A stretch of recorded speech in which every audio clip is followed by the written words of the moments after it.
Welcome back to another cold conversation. I just finished talking about They Cloned Tyrone. If you're not watching these two together, please go watch that review. I think you'll like it. But I got my notes, and let's get into it. Let's go, let's go, let's go, let's go. I'm in control. I'm in my mode. I'm in my zone. Let's go, let's go, let's go, let's go. I'm in control. I'm in my mode. I'm in my zone.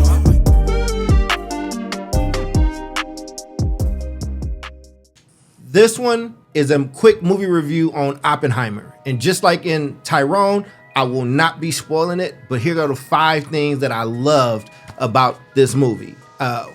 One, Oppenheimer is a true epic. It is a big movie.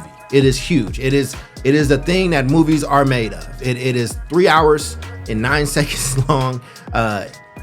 It moved very fast for me, but I was enthralled. I was completely in it. There were things that I knew about the A-bomb being built, but a lot that I did not know. But it is a truly epic film. It has big scenes. It is meant to be seen on the big screen. I do not live in a place that has the 70 millimeter IMAX. I got regular IMAX where I live, but if you got that, I would definitely say go and see it. In that, if you can, it is an experience, but a true epic. Number 2, I learned a lot. Again, I heard a little bit about the A-bomb, but I didn't learn a lot about it. And watching this movie, it goes very quickly because it's covering so much ground. Now listen, this is still a movie, so I'm not saying everything in this movie is factual. I don't know, but the movie made me want to go and research more about this. It deals with some very complex issues. It deals with the person who was the father of the A-bomb, but thought in his thinking, felt that once people saw how powerful this bomb was and how devastating it could be, that no one would ever want to be able to have that type of power or launch those things again. We all know how that turned out, but I don't want to get too much into the story because I want you to be able to watch it. But it's really interesting, and it did some things to show him dealing with his conscience and how he sees the world. And it was very interesting to get this person's perspective, however you feel about this person or not. I also didn't know the racial details and the motivations behind it. I thought it was a really interesting movie.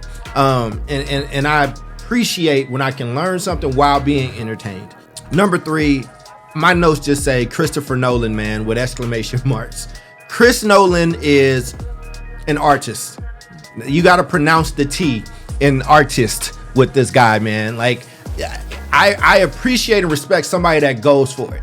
Like I said in the last review, I'm a huge Marvel fan. And Endgame, Infinity War and Endgame together was just some of my favorite cinema. I was so into it. I was so enthralled. But since then, it felt like in most of the movies, not all, they have fallen back on their laurels. They have kind of did a paint by numbers and written by committee. This is Chris Nolan's baby. He wrote this. Like, you can tell he wrote it. You could tell it has he is trying to say something in the way that only Christopher Nolan knows how to say it. And I respect that about him, even in movies that he's done that I don't like. I don't love Interstellar. It's not my favorite movie. I wasn't really into it. The story, I didn't like it, right? But I respect how big he went. I respect that he took these risks. I love these auteurs that take risks. That's why I love Spike Lee. I love Lucas. Like, I like these people that are, I think Jordan Poole, especially with from when he was starting, like I want people to take risk and not spoon feed you along the way. And Chris Nolan did that in spades. Number 4, as I speak on Chris Nolan, I would say you can tell how respected he is because this movie has a ton of superstars. I'm talking about like Academy winners or Academy nominated people that showed up that are usually just the center of attention, and they showed up and gave that man 2 minutes. Like, yo, I just want to be a part of this movie. And in those, even in a scene where they might only have 2 or 3 minutes, or maybe even like a few lines of dialogue, these people showed up for Christopher Nolan. Like, he has created something that people just really want to be a part of. And I salute it. It was every scene you keep seeing somebody, you're like, wait, is that such and such? Like, oh wow, I didn't know that person was in this movie. I mean, it was really, really good. And for the people that you do know that are in there, Killian, the star, I've always seen him in the background. I've seen him in other things. I don't watch Peaky Blinders, but that man had a lot to do and he did it. Emily Blunt was also just a very powerful, strong performance. I mean, she was great. I will say though, but Robert Downey Jr. had to remind people that he was Robert Downey Jr. Like, incredible in as Iron Man, but he had to jump in his bag and be like, check this out, fam. I come from a group of actors, like, this is what I do. And for him to be challenged to not be the star, to not be just quirky for the sake of being quirky, but like to be charming in the way that he knows how to be charming, but to like play the role that he was assigned and to do it masterfully. I think everybody showed up. I mean, there are actors that I have not named because it was so many, and I don't want to give certain things away. Florence Pugh, in her role, like when she is on screen, she was great, but she was so powerful in her role that you felt most of her impact when she wasn't there. Like, there's a lot of things that she sets off. She is probably more of the emotional anchor of the movie for Oppenheimer in a lot of ways. And that's all I'll say without spoiling anything, but kudos to her. And just shout out to her. I know she's been doing this since she was very, very young. And she is definitely letting people know I am a grown woman in this, and I am an actress that to be reckoned with. You give me something and I will deliver. But both of those women did their thing in this. And finally, number 5. It feels like a master class in filmmaking.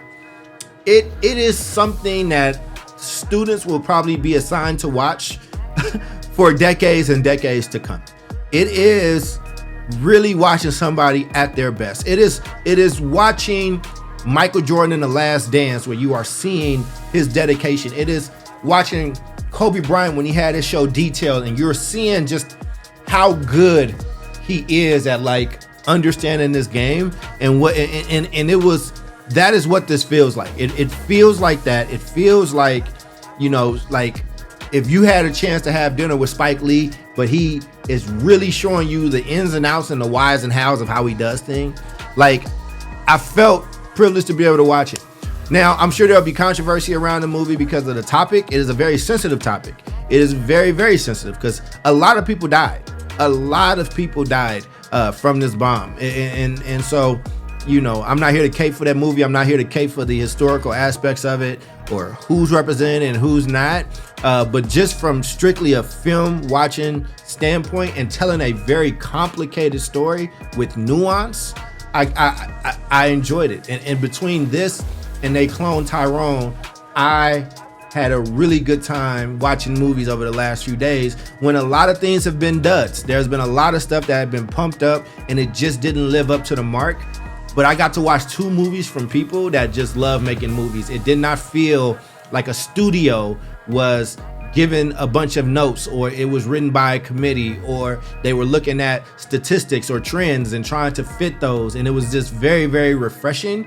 And even in a type of movie like this, that even if you don't like it, it's one of those movies that you leave having a sense of respect for, damn, that's a big task that you took on. So again, go check out They Cloned Tyrone. I did that review. If you didn't watch these together, go see this in the movie theater if you can. I'm telling you, don't rob yourself. It's almost like certain movies, like if you got a chance to see Jurassic Park in the theater, you know, or Avatar, the first Avatar, like that was an experience, regardless of how you felt about the story, just being immersed in this experience that was built for the big screen. This was built for the big screen. So I hope you get a chance to go see it. And those are my reviews. If you have questions, thoughts, you want to debate me on any of these, let me know and we will set it up, and you damn it, come on and we'll talk about it, because this is a cold conversation and that's what I want to do. I want to be in conversation with you. All right, see you on the next one. Peace.